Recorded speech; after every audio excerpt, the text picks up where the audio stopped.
ボイストレーナーの鶴さんです。皆さんいかがお過ごしでしょうか。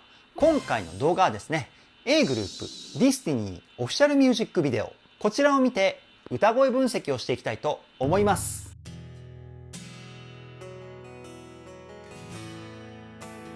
鶴さんのボーカルルーム。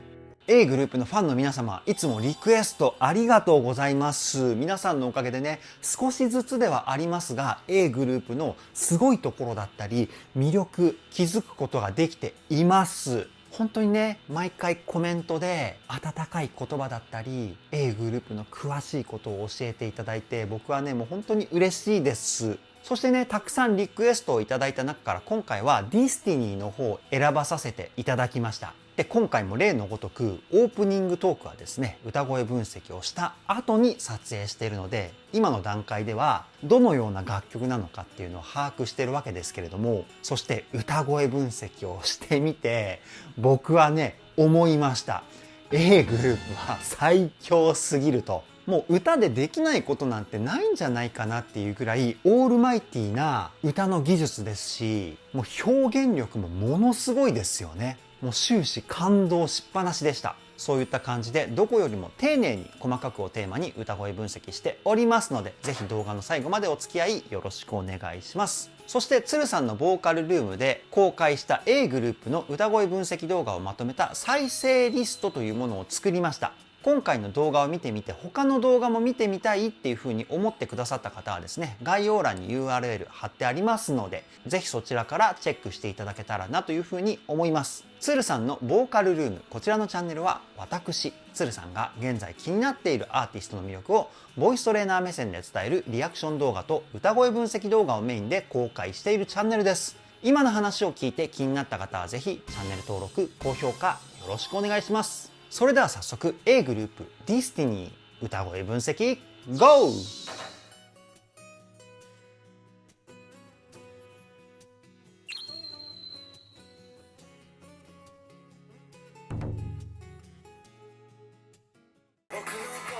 うわ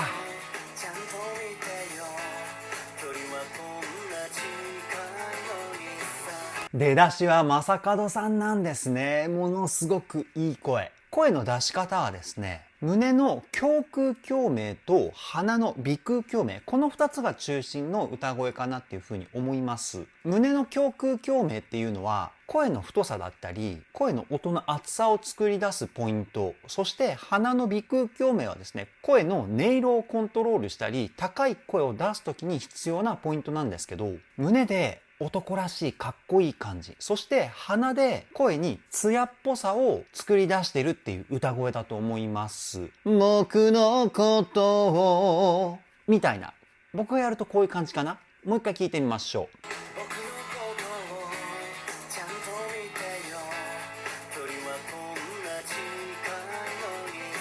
う。めちゃくちゃいい声。最初の僕のことをちゃんと見てよのところで軽く息の音を混ぜるウィスパーボイス、このテクニックも使ってるかなっていうふうに思います。僕のことをちゃんと見てよっていう歌詞に対してちょっとだけね、こう寂しいような雰囲気を表現してるというか、素晴らしいです。次いきますよ。あ、いいね。ここで一回止めます。ごめんなさい。ハーモニーがめちゃくちゃ綺麗ですね。正門さんがメインメロディーのリチャードさんがハモリを歌ったのかな。声の混ざり具合が最高に素晴らしいですね。もう一回聞いてみましょ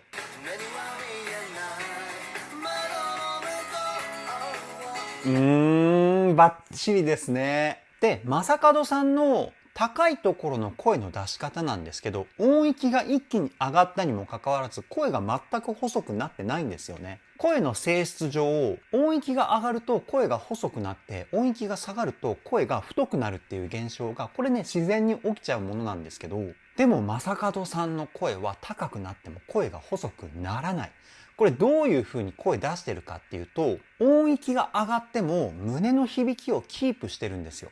先ほども言ったように肺の中の胸腔共鳴っていう部分は声の太さをコントロールするポイントでもあるので、こちらの響きをですね、高い声でも増やすことによって声の太さをキープしています。目には見えないで胸の響きを足して窓の向こうみたいな。こうすると低いところと高いところの声質を整えることができます。次いきますよ。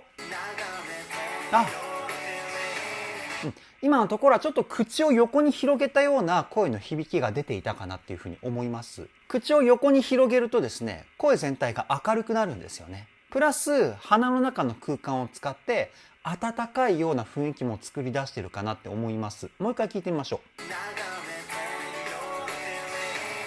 う。眺めてみたいな、こんな音色かなっていうふうに思います。いろんな声使ってますね。次いきますよ。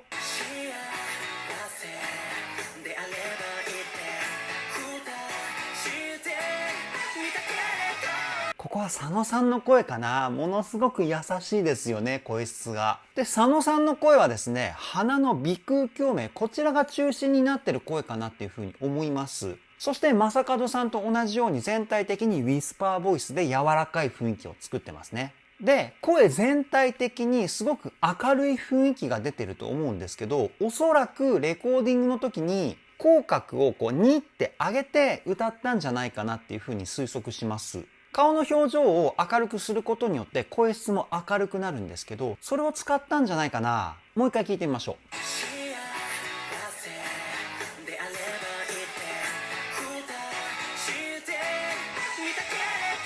幸せであればいいってみたいな感じかな。で、ここで今度は末澤さんがハモリに回ってんのかな。いや、誰がハモってもめちゃくちゃ綺麗ですね。素晴らしいです。ハモリって音を取るだけだったらそこまで難しくないんですけど、綺麗なハーモニーを聴かせるってなると結構難しいんですよね。それを難なくこなしてる A グループの歌の実力やばいですね。次行きますよ。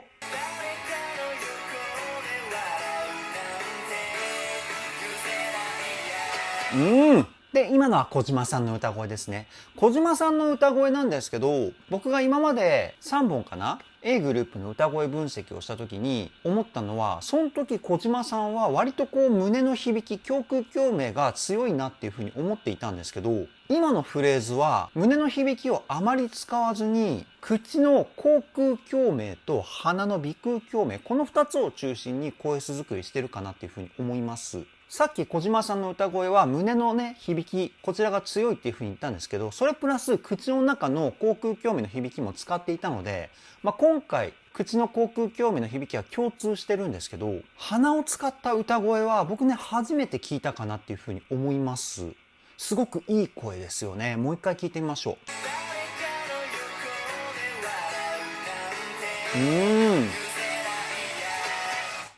かっこいいね。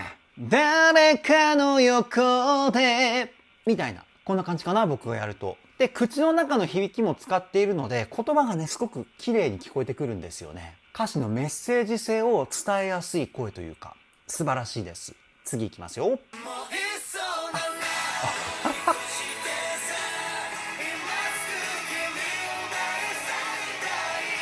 めちゃくちゃかっこいいサビですね。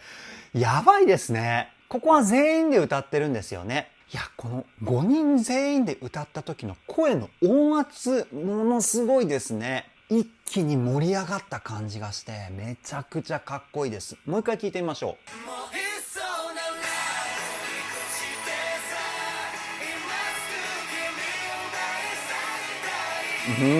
これ上ハモリ歌ってんのは末澤さんかな。ものすごく高い音域をハモってますもんね。いや、そもそもサビの音域がかなり高いのにさらにね、上のところでハモれるって素晴らしいですね。でも僕個人的にはメインメロディーの上でハモった方が綺麗なハーモニーが生まれるっていう風に思っているんですよね。だからね、曲の雰囲気とものすごくハーモニーの雰囲気がマッチしてるかなっていう風に思います。で、裏声だったら多分ね、ハモリ歌えると思うんですけど、地声に対して裏声でハモるとパワー感が薄くなってしまうんですよね。だから基本的にハーモニーっていうのはメインメロディーが地声だったらハモリも地声。メインメロディーが裏声だったらハモリも裏声っていう風に声の種類は統一した方が綺麗にハモれます。次いきますよ。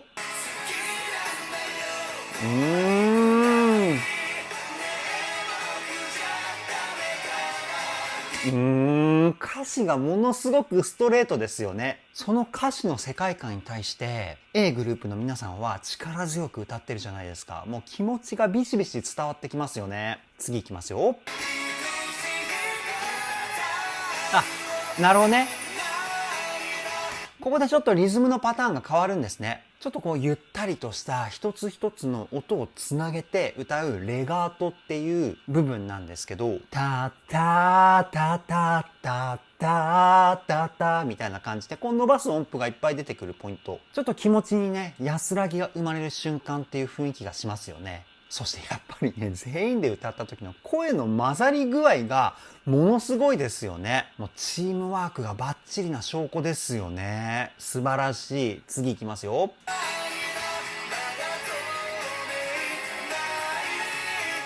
いいね。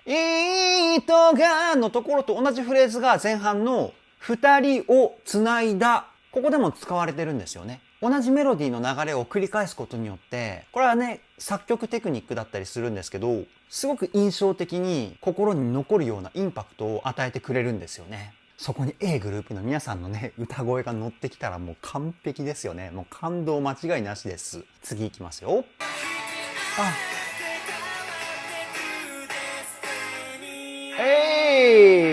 最後は末澤さんがソロになって締めるんですね、サビを。すごく研ぎ澄まされたいい声ですよね。で、末澤さんはやっぱり中音域ぐらいからミックスボイスっていう声を使っていると思います。地声と裏声の中間の声なんですけど、ものすごく声が綺麗じゃないですか。多分地声だとこの音色は出しにくいんじゃないかなって思います。もしかすると出せるかもしれないんですけど、地声だともっと声がね、太くなると思うんですよね。でもすごく美しさがこう前面に出てる歌声っていうか、もう一回聞いてみましょう。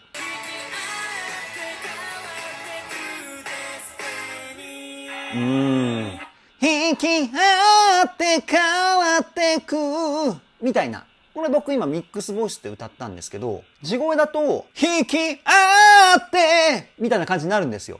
どちらかといったらミックスボイスの方が末澤さんの声質に近いと思うんですよね。なのでおそらくね、このぐらいの音域から末澤さんはミックスボイス使ってると思います。次いきますよ。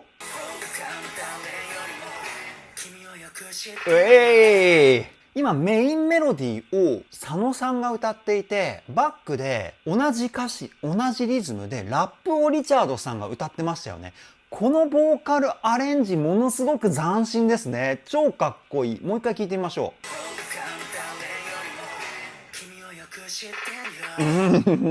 君をよく知ってるよ。ここもね、ものすごく優しいですよね。声量だいぶ抑えてると思います。ささやき声ぐらいで歌ってると思うんですけど、もうそのね、耳元でささやいてる感じがすごく色っぽいですよね。次いきますよ。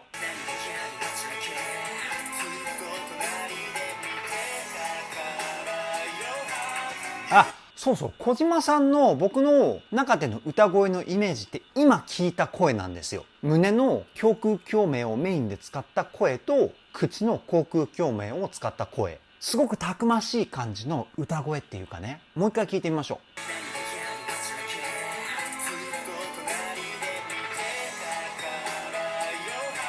う。Your heart みたいな、こういう感じの声。めちゃくちゃかっこいいですよね。次いきますよ。わ、かっこいい。いや、I can tell のところの声のアタック感めちゃくちゃかっこいいですね。いや、びっくりしました。もう一回聞いてみましょ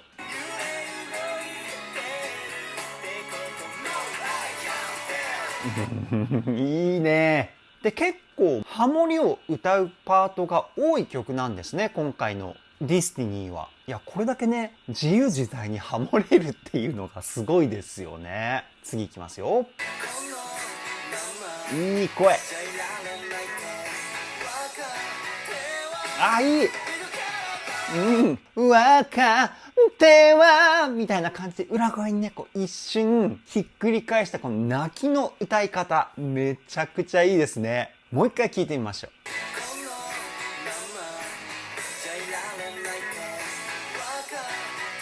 ほら。いい。で、このね、低音域からこう、ぐっと音域が上がってくる、この上昇音階もたまらなくかっこいいですよね。次いきますよ。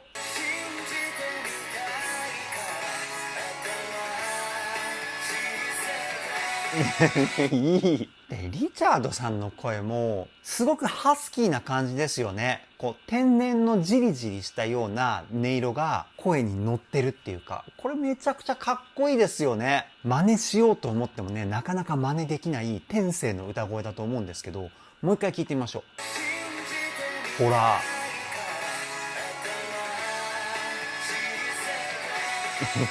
かっこいいね。信じてみたいから。みたいなね、僕がね、真似しようとしてもこういう感じなんですよ。リチャードさんほどね、かっこいい声を出せないというか、いやもうほんとね、天性の歌声だと思います。超かっこいい。プラスして歌の基礎力がものすごく高いので、聴いててね、すごくホッとするしね、最高です。次いきますよ。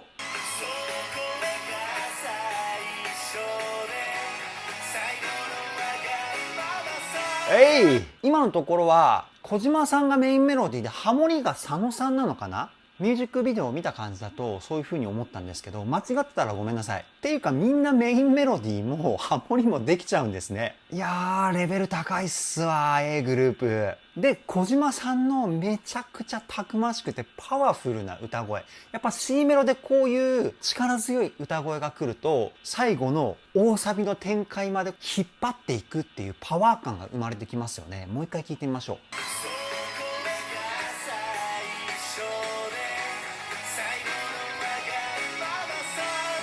まあまあさーのところとかものすごく強いですよね。やっぱこういう声質の力強さで感情を表現するタイプのボーカリストってものすごくこう心に歌声が伝わってきますよね。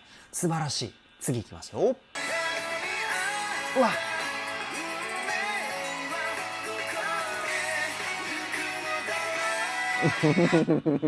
素晴らしいですね。いやー、リチャードさん、ものすごい安定感ですよね、本当に。で、言葉の発音がものすごくかっこいいですよね。子音をすごく強調している歌声というか。で、安定した太い声。めちゃくちゃかっこいい。もう一回聞いてみましょう。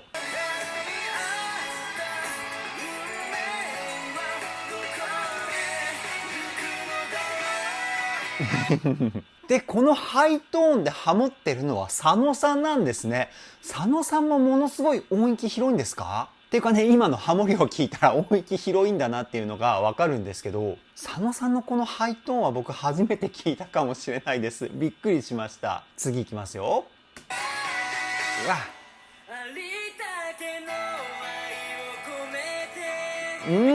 こっから落ちサビでアコースティックアレンジなんですね。なるほどね。で、末澤さんのソロ。ちょっと曲の雰囲気つかみたいんで、サビの頭からもう一回流しますね。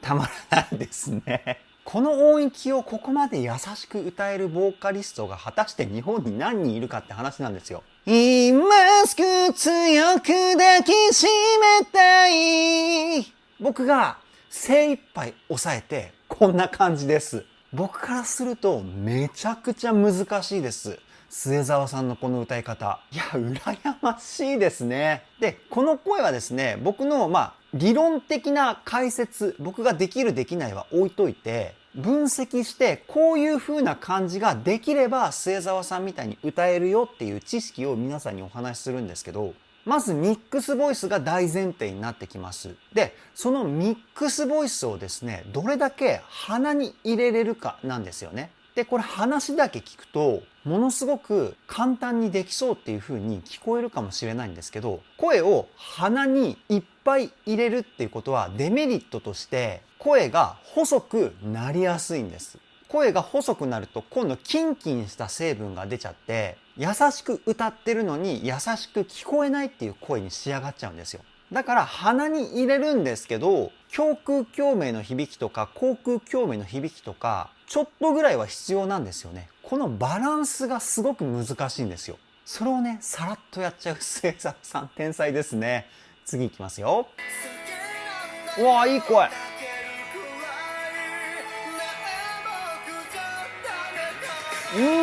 高音域にもかかわらず、この太い声、やばいですね。で、言葉の発音がすごくワイルドですよね。発音もかっこいいし、声質もかっこいいし、もう言うことなしですね。もう一回聞いてみましょう。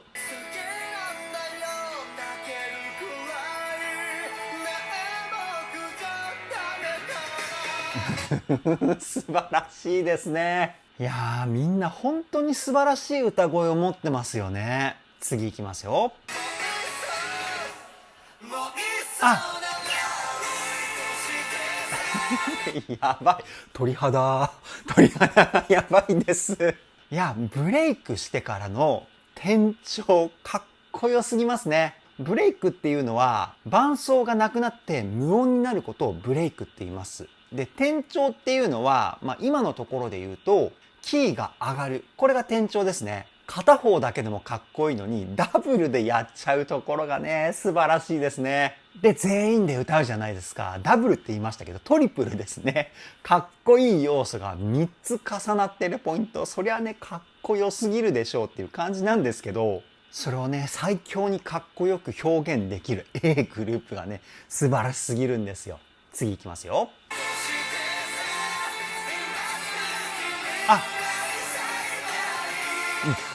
来た。ラストの大サビはサビのメロディーの上で末澤さんがフェイクを歌うんですよね。僕やっぱりね、このアレンジ好きだな。前もね、言ったと思うんですけど、僕 R&B とかがすごい好きな時期があって、その頃フェイクの練習ばかりしていたんですよね。だからこういうメインメロディーがあって、裏でフェイクが流れてるみたいなアレンジ大好きでね、すっごいいっぱい聴いていたんですよ。こういったフェイクをですね、音楽の専門用語だと裏メロディーとかカウンターメロディーとか言ったりするんですけど、最高にかっこいいですね。次いきますよ。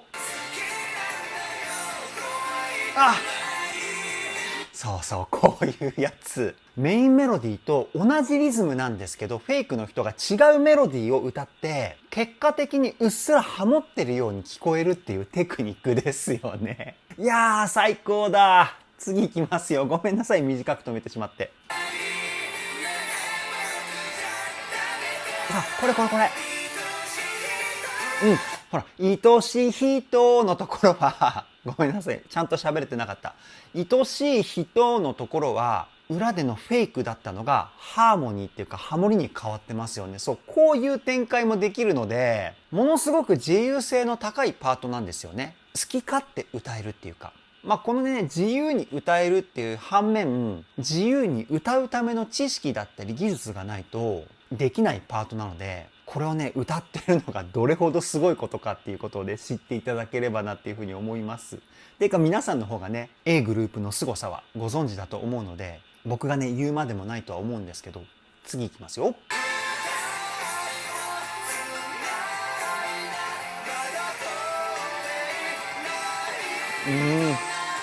このね、雨に打たれてる A グループがね、イケメンすぎますよね。すごくこう、情熱を感じるしね。いや、最高のミュージックビデオですね。次行きますよ。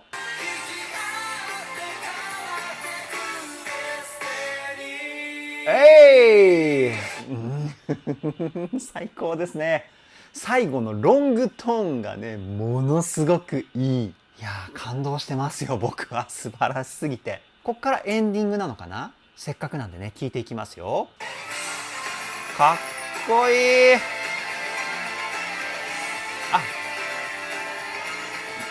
このバックのうーとかあーっていうハーモニーあるじゃないですか。これも A グループの皆さんが自分たちでやってるんですかね。だとしたらコーラス知識もものすごいですよ。メインメロディーにハモリを歌うよりもこういううーとかあーとかの方が難易度ってはるかに高いんですよね。僕昔コーラスグループでプロ活動をしていたので、そのね、難しさっていうのがすごくわかるんですけど、この辺も詳しい方ぜひコメントで教えてください。続きいきますよ。かっこいいね。ほら、こういうとこ。ほら、今のみたいな、おーとかそういうやつ。なんか A グループぐらいになると自分たちでやってそうですよね。みんなハモれちゃうし、いやーすごいなー。続きいきますよ。はい、かっこいいなー。あ、終わりだ。いやー素晴らしすぎました。以上 A グループディスティニー歌声分析はここで終了です。いやーリクエストありがとうございました。素晴らしすぎましたね。今回でさらに A グループのメンバーの皆さんがですね、オールマイティなことを再認識しました。